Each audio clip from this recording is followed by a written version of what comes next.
Hi అండి. అందరికీ నమస్కారం. Welcome to my YouTube channel. ఈ వీడియోలో ఈరోజు జరిగే ఉద్యోగ సంఘాలతో ఏపీ ప్రభుత్వ చర్చలు, చివరికి ఈ చర్చలు కూడా అంటే ఇదివరకు చాలా చర్చలు జరిగాయి. అవన్నీ అంత ఫలితాన్నయితే ఇవ్వలేదు.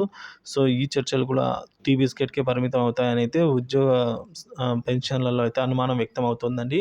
సో, మరి చూడాలి. ఏదేమైనా కూడా మీటింగ్ ముగిసిన తర్వాతే మనకైతే రిజల్ట్ అనేది వెలువడుతుంది. సో, కాబట్టి ఇప్పుడు ఈ వీడియోలో మనమైతే ఈ మీటింగ్‌కి సంబంధించిన కొన్ని ముఖ్యమైన అంశాల గురించి అయితే చర్చించుకోబోతున్నాం. వీడియో అయితే ఎక్కడ గాని స్కిప్ చేయకుండా ఎండ్ వరకు అయితే చూసేయండి. వీడియో నచ్చినట్టయితే తప్పనిసరిగా లైక్ చేయండి, షేర్ చేయండి. ఇంకా సబ్స్క్రైబ్ అవ్వనట్లయితే మన ఛానల్ వెంటనే సబ్స్క్రైబ్ చేసుకోండి. వివరాల్లోకి వెళ్ళినట్టయితే నేడు జాయింట్ సాఫ్ట్ కౌన్సిల్ సమావేశం అండి. సాధారణ ఎన్నికల నోటిఫికేషన్ వారం రోజుల్లో వెలువడనున్న నేపథ్యంలో ఉద్యోగ సంఘాలను చర్చలకు ప్రభుత్వం మరోసారి ఆహ్వానించింది.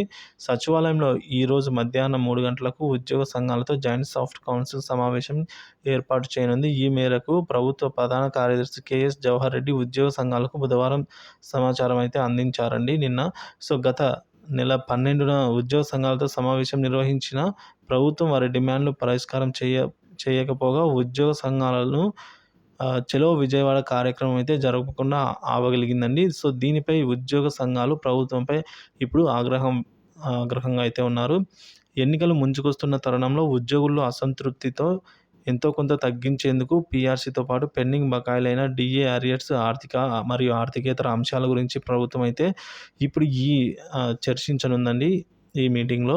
మరి చూడాలి రిజల్ట్ అయితే ఏముంటుందనేది. సో, అందరూ కూడా సర్వత్రా ఆసక్తిగా అయితే ఎదురు చూస్తూ ఉన్నారండి ఈ మీటింగ్ ఫలితాల కోసం. సో, ఎప్పటికప్పుడు తాజా అప్డేట్‌నైతే మన ఛానల్‌లో ఏపీ ప్రభుత్వ ఉద్యోగ పెన్షన్‌లకు సంబంధించిన తాజా అప్డేట్ అయితే అందిస్తూనే ఉంటాను. సో, కాబట్టి మన ఛానల్ పీడీఎఫ్ రాజు యూట్యూబ్ ఛానల్‌ని సబ్స్క్రైబ్ చేసి ఫాలో అవుతుండండి. Thank you for watching this video.